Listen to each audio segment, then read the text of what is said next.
Headshot at 130 yards. Uy. May compensate na konti kasi may hold sa hangin. 987. Hello, good morning. Maraming salamat po sa tiwala, Sir JM at Sir Alan. Yan, ready for claiming na to. For release na siya. Tinono ko lang muna para sigurado. Tapos, after naman na leak test na to, na siya. So far, out of the box, wala siyang leak. Tapos tuning na lang, 988, 987 ka rin naglalaro eh, 985. Tuned using FPS slugs, 217, 24.6 grains. Yan. Yun din yung nakaload niya ngayon sa magazine. 0 at 30 yards. Naka-set din yung 0 stop sa 30 yards. Para kahit makailang revolution kayo ng scope like that. Yan. Kala nyo 0 na siya. Pero may 1 revolution na kayo. So, back to 0 stop.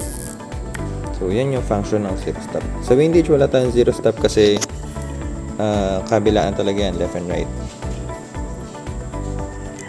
Markle Evolver nga pala to. Markle Evolver 5-25 by 56 34mm yung tube.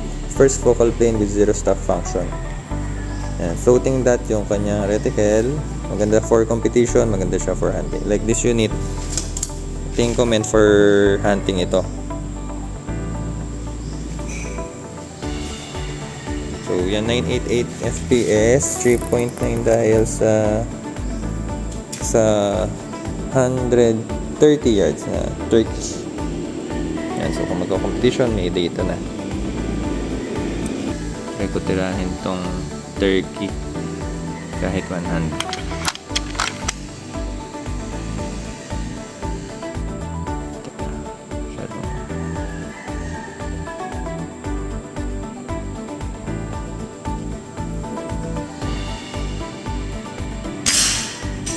Okay. And thank you guys for watching. Salamat sa pagtapos dito sa video. Pag kailangan nyo ng unit, FX Impact M4, FX Impact M3, FX Impact Pantera, Dynamic, etc. PM lang po kayo. Tapos magandang mga scopes na malilinaw, matibay, shockproof, waterproof, ano po ba? Illuminated, yan, mga ganyan.